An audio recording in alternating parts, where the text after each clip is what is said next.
بسم اللہ الرحمن الرحیم۔ آج ہم آپ کو ایک ایسی حیرت انگیز چیز کے بارے میں بتائیں گے جس نے تاریخ کے دھارے کو بدل دیا۔ جی ہاں، حضرت موسیٰ علیہ السلام کا عصا۔ یہ وہی عصا ہے جس نے اللہ کے حکم سے معجزات کو جنم دیا، فرعون کے سامنے سانپ بن گیا اور دریائے نیل کو 2 حصوں میں تقسیم کیا۔ یہ کوئی عام لکڑی کا ٹکڑا نہیں تھا، بلکہ ایک الہی معجزہ تھا جو حضرت موسیٰ علیہ السلام کو عطا کیا گیا تھا۔ ہمارے ساتھ رہیں اور جانیں کہ یہ عصا کیسے اسلامی تاریخ میں ایک اہم مقام رکھتا ہے اور ہمیں ایمان کی قوت کا احساس دلاتا ہے۔ اللہ تعالیٰ نے حضرت موسیٰ علیہ السلام سے فرمایا، اب جاؤ فرعون کی طرف، اس کو ہدایت کی تلقین کرو، تبلیغ کرو اور کہو کہ اللہ تبارک و تعالیٰ کی عبادت کرے۔ لیکن جانے سے پہلے اللہ تعالیٰ نے موسیٰ علیہ السلام سے پوچھا کہ تیرے ہاتھ میں کیا ہے؟ موسیٰ علیہ السلام نے عرض کیا، لاٹھی ہے۔ اللہ نے فرمایا، اس کو زمین پر ڈال دو۔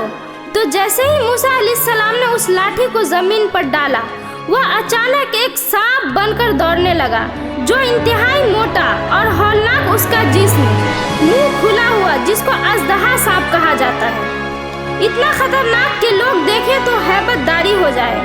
موسیٰ علیہ السلام پیچھے ہٹ گئے۔ اللہ عز و جل نے حکم فرمایا، اپنا ہاتھ بڑھاؤ اور اس کو پکڑ لو۔ تو جب موسیٰ علیہ السلام کا اس پر ہاتھ پڑا تو وہ واپس سے لاٹھی کی صورت میں آ گیا۔ یہ معجزہ تھا موسیٰ علیہ السلام کا۔ دوسرا معجزہ تھا موسیٰ علیہ السلام کا کہ اللہ تبارک و تعالیٰ نے دوسری نشانی عطا کرتے ہوئے حکم فرمایا کہ اپنا ہاتھ گرے بان میں ڈالو اور پھر نکالو۔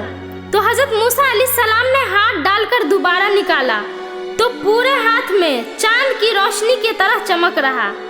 ہاتھ یوں کرے تو بہت تیز روشنی کہ رات کے وقت ہاتھ نکالے تو پورا اجالا ہو جائے۔ یہ دوسرا معجزہ تھا موسیٰ علیہ السلام کا۔ یہ 2 معجزے دے کر اللہ نے بھیجا فرعون کے پاس، جاؤ اور اس کو ایمان کی دعوت دو اور کہو کہ ہم جہانوں کے پروردگار کے بھیجے ہوئے نبی ہیں، اور اس لیے آئے ہیں کہ جو تم لوگوں کی عبادت کرواتے ہو اپنے لیے، اس کو ختم کرو اور اس رب پر ایمان لاؤ جس نے تجھے بھی پیدا کیا اور مجھے بھی۔ فرعون نے موسیٰ علیہ السلام سے کہا، کیا ہم نے تمہاری بچپن سے پرورش نہیں کی؟ دیکھتے نہیں ہو کہ میں سب کا بڑا رب ہوں؟ تم یہ کون سی چیز لے کر آئے ہو؟ اور پھر جیسے اللہ نے دعوت کا حکم فرمایا تھا اسی طرح اللہ عز و جل کی طرف دعوت دی۔ فرعون نے کہا، تمہارے حق ہونے کی کیا علامت ہے؟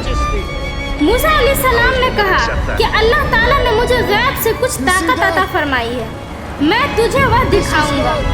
فرعون اللہ کی آیت کو جھٹلا بیٹھا اور ان کی اتباع سے تکبر کیا اور عناد کے ساتھ حضرت موسیٰ علیہ السلام سے کہا، یہ جو کچھ تم لائے ہو محض جادو کے سوا کچھ نہیں ہے، اور اس کے مثل تو ہم بھی لڑ کر دکھا سکتے ہیں۔ تو فرعون لوٹ گیا اور اپنے مکر و فریب جمع کر کے آیا۔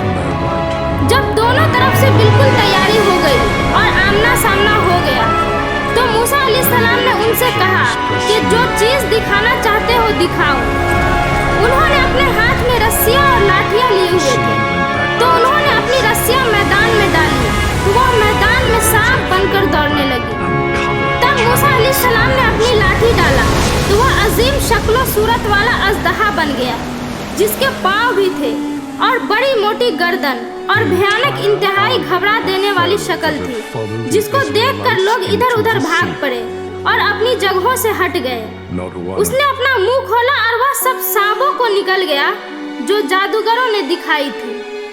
تب جادوگر سجدہ میں گر پڑے اور بول اٹھے کہ ہم جہانوں کے پروردگار پر ایمان لاتے ہیں، یعنی موسیٰ علیہ السلام کے رب پر۔ فرعون نے کہا، کیا تم اس پر ایمان لے آئے اس سے پہلے کہ میں تم کو اجازت دوں؟ ضرور یہ تمہارا بڑا ہے جس نے تم کو جادو سکھایا ہے، پس ان قریب تمہیں پتہ چل جائے گا کہ میں تمہارے ہاتھ پاؤں مخالف طرف سے کاٹ دوں گا اور تم سب کو سولی پر چڑھا دوں گا۔ انہوں نے کہا، کچھ نقصان نہیں، ہم اپنی پروردگار کی طرف لوٹ کر جانے والے ہیں، ہمیں امید ہے کہ ہمارا رب ہمارے گناہ بخش دے گا، اس لیے کہ ہم پہلے ایمان لانے والے ہیں۔ یہ معجزہ اللہ کی قدرت اور اس کے نبی کی ثابت قدمی کا ثبوت ہے۔ یہ ہمیں یاد دلاتا ہے کہ اللہ پر ایمان اور اس کے مدد سے ہم کسی بھی ظلم و ستم کا سامنا کر سکتے ہیں اور آخرکار کامیابی حاصل کر سکتے ہیں۔ اللہ حافظ۔ میری ویڈیو پسند آئے تو میرے اس چینل کو سبسکرائب کیجیے تاکہ میں جو ویڈیو ڈالوں آپ اسے دیکھ سکیں۔